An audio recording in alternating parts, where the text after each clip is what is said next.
प्यारे बच्चों, कल हमने शून्य कोटि की अभिक्रिया रासायनिक बलगतिकी लेसन के अंतर्गत पढ़ी थी। आज हम इसके दूसरे भाग में प्रथम कोटि की अभिक्रिया पढ़ेंगे। प्रथम कोटि की अभिक्रिया सबसे पहले क्या होती हैं?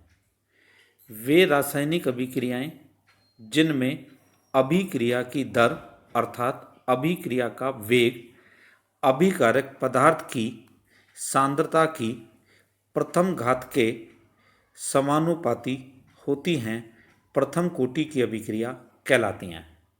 कहने का अभिप्राय क्या हुआ? कहने का अभिप्राय ये हुआ कि जिनमें रासायनिक अभिक्रिया का वेग, जो अभिकारक पदार्थ हैं, अभिकारक पदार्थ में उसकी जो प्रथम सांद्रता मीन्स सांद्रता की एक घात पर निर्भर करती हैं, वो कहलाती हैं आपकी प्रथम कोटि की अभिक्रिया।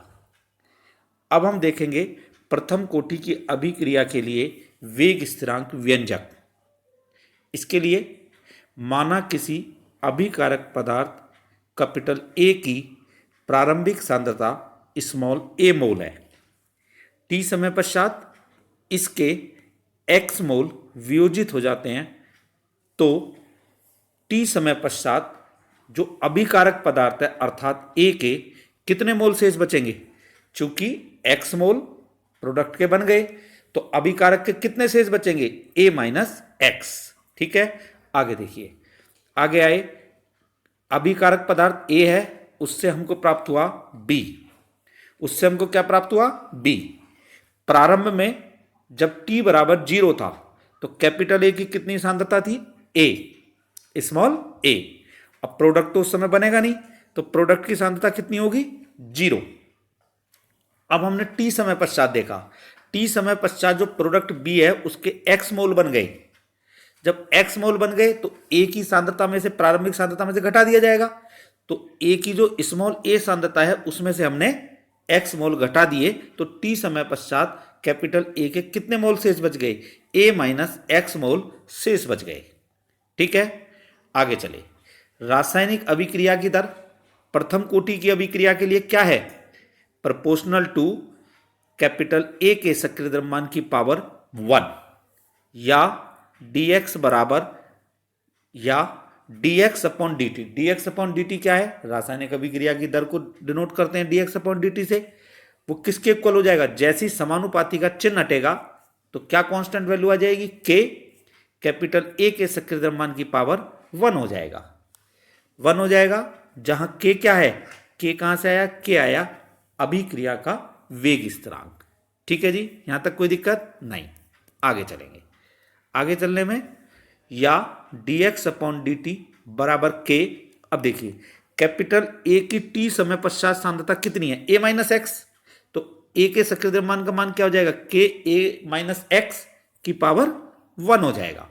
या dx अपॉन dt बराबर k कोष्ठ में a minus x, x x वाली टर्म एक तरफ हो जाएंगी, शेष टर्म दूसरी तरफ चली जाएंगी। या dx a माइनस एक्स को नीचे लाए इधर, तो या dx upon a minus x बराबर dt को इस साइड ले गए राइट साइड में, बराबर k गुणा dt।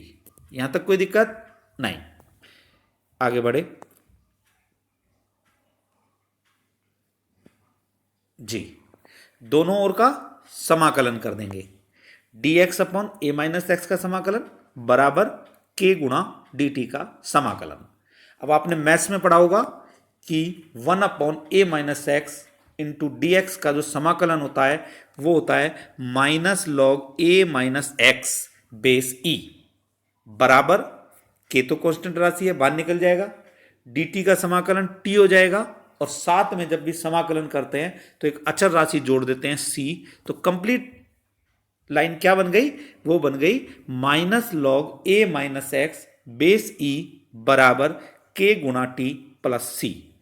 इसको हमने बना दिया समीकरण नंबर 1, जहां c क्या है? एक अचर गुणांक है। अब इसको तो c को हमको खत्म करना पड़ेगा। कैसे खत्म करेंगे? इसके लिए हम पहले पेज पर जाएंगे। पहले पेज पर यहां हमने देखा कि जब t बराबर 0 था, तो a का मान कितना था? a, और बी का मान कितना था 0, और बी इसके नीचे क्या लिख रहा x, तो x का मान कितना हो गया, x का मान हो गया 0। ठीक है, कब, जब t बराबर 0 था। वापस आएंगे अब हम उसी पेज पर जी, वापस पहुंचे तो जब t बराबर 0 तो x बराबर हमने रख दिया 0। समीकरण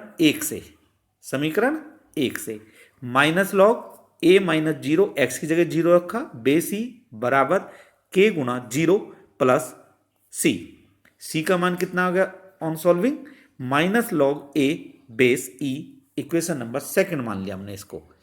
अब हमने क्या काम करा, समीकरण 2 से c का मान उठा करके समीकरण 1 में रख दिया यहां।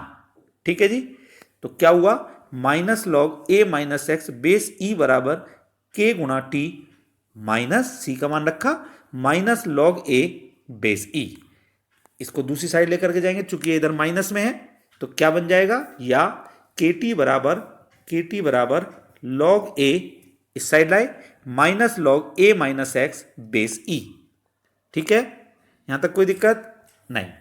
या kt बराबर, देखो अब इस लाइन में क्या बनना है, लॉग a माइनस एक्स बराबर क्या होता है, बराबर log m upon n, log m minus log n बराबर लॉग m अपॉन n होता है। तो इसके अनुसार kt बराबर कितना हो जाएगा, kt बराबर हो जाएगा log a upon a minus x base e। t को इस साइड में लाए, या k बराबर 1 upon t into log base e a minus x.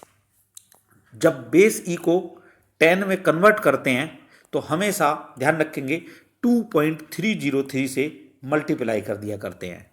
तो हमने बेस ई को 10 में बदलने के लिए क्या करा, k बराबर 2.303 से मल्टीप्लाई कर दिया upon t into log base 10 आ जाएगा। यहाँ क्या आ जाएगा, बेस, यहाँ आ जाएगा बेस 10, यहाँ बेस 10 लग जाएगा।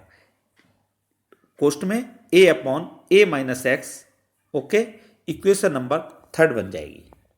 इसके बाद अगले पेज पर चले, देख लेते हैं कहाँ क्या है, जहां k क्या है, अभिक्रिया का वेग स्थिरांक, स्मॉल t क्या है, समय काल, स्मॉल a क्या है, प्रारंभिक सांद्रता, जो सबसे प्रारंभ में कैपिटल A की सांद्रता ली गई थी वो है स्मॉल a, x क्या है, जो t समय पश्चात B के मोल बन गए, मींस प्रोडक्ट के बने, वो x हैं। तो t समय पश्चात शेष सांद्रता कितनी रह जाएगी कैपिटल A की, प्रारंभिक सांद्रता में से विकटित सांद्रता यदि हम घटा देंगे तो a माइनस एक्स शेष सांद्रता बच गई। अब चलते हैं मात्रक की तरफ। प्रथम कोटि की अभिक्रिया के लिए वेग स्थिरांक का मात्रक, हम वापस एक बार पिछले पेज पर जाएंगे जहां ये फॉर्मूला है, ये वाला जो फॉर्मूला है इसको देखेंगे। k का मात्रक निकालना है, बराबर 2.303 अचर राशि है, t का मात्रक समय का मात्रक होगा इंटू लॉग, यहाँ बेस 10 है, लॉग के बाद बेस 10, कोष्ट के अंदर a upon a minus x, a क्या है, सांद्रता का मात्रक मोल प्रति लीटर, नीचे a माइनस एक्स क्या है, ये भी सांद्रता है, तो मोल प्रति लीटर से मोल प्रति लीटर कट जाएगा। तो कहने का मतलब k का मात्रक क्या हुआ, 1 अपॉन समय। ठीक है, तो ऊपर ले जाएंगे, तो अब वापस हम वहीं चलते हैं, वहीं पहुंचेंगे। तो k का जो मात्रक हो गया प्रथम कोटि की अभिक्रिया के लिए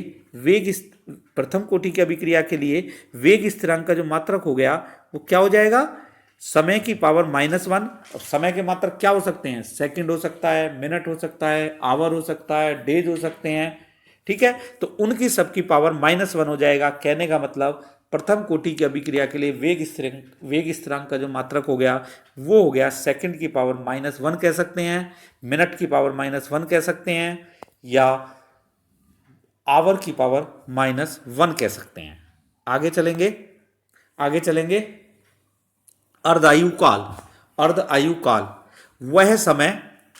वह समय जिसमें कोई पदार्थ अपनी प्रारंभिक सांद्रता का आधा रह जाता है, प्रारंभिक सांद्रता का आधा शेष रह जाता है, क्या कहलाता है, अर्ध आयु काल कहलाता है, जिसे किससे डिनोट करते हैं, t½ से डिनोट करते हैं, t½ से। अब यहां एक बोर्ड के रिलेटेड एक बहुत ही इंपॉर्टेंट क्वेश्चन बनता है, क्या बनता है, सिद्ध कीजिए कि प्रथम कोटि की अभिक्रिया के लिए अर्ध आयु काल का मान उसकी प्रारंभिक सांद्रता पर निर्भर नहीं करता है।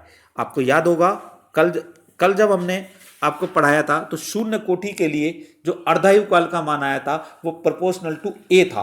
कहने का मतलब प्रारंभिक सांद्रता पर निर्भर किया था। आज क्या कहना है? आज कहना है कि क्वेश्चन कह रहा है कि सिद्ध कीजिए कि प्रथम कोटि की अभिक्रिया के लिए अर्धायु काल का जो मान है वो उसकी प्रारंभिक सांद्रता स्मॉल ए पर निर्भर नहीं करता। किस पे करता है वो तो बाद की बात है, पहले क्वेश्चन समझ लिया कि प्रारंभिक सांद्रता पर निर्भर नहीं करेगा। तो प्रथम कोटि की अभिक्रिया के लिए k बराबर 2.303 अपॉन टी इंटू लॉग ए अपॉन ए माइनस एक्स। जब t बराबर t हाफ है तो a माइनस एक्स क्या है? शेष मात्रा, प्रारंभिक मात्रा की आधी रह जाती है। कहने का मतलब a/2 हो जाएगी। आगे चलेंगे, फॉर्मूले में अप्लाई करा हमने, k बराबर 2.303 upon T half into log a upon a/2, a minus x का मान a/2 रख दिया, बेस 10 हो गया, a से a कट गया, 2 को ऊपर लेकर के जाएंगे तो k बराबर कितना बन जाएगा?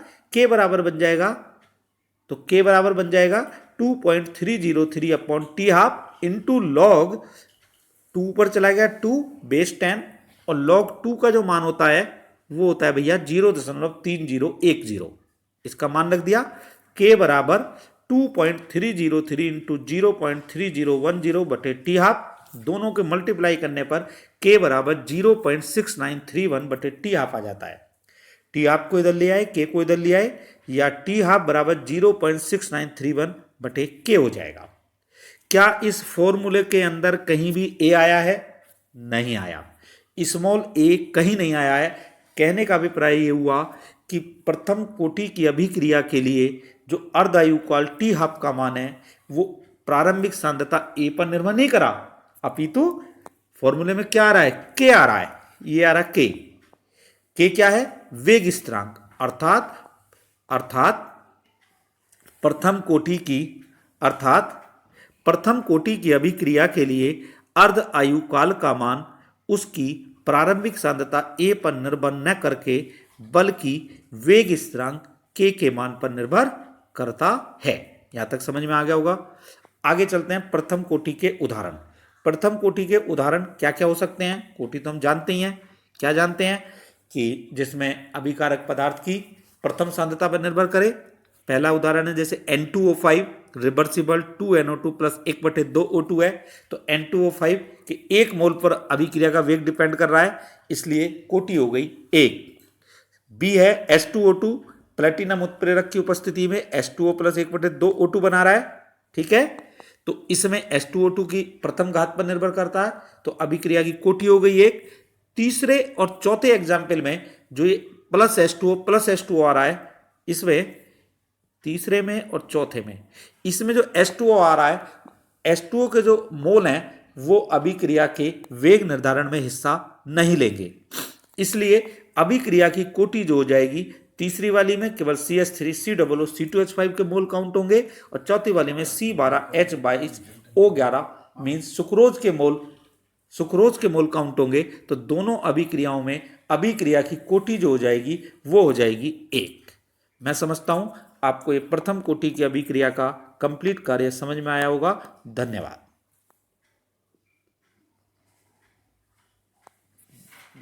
बंद कहां से होगा?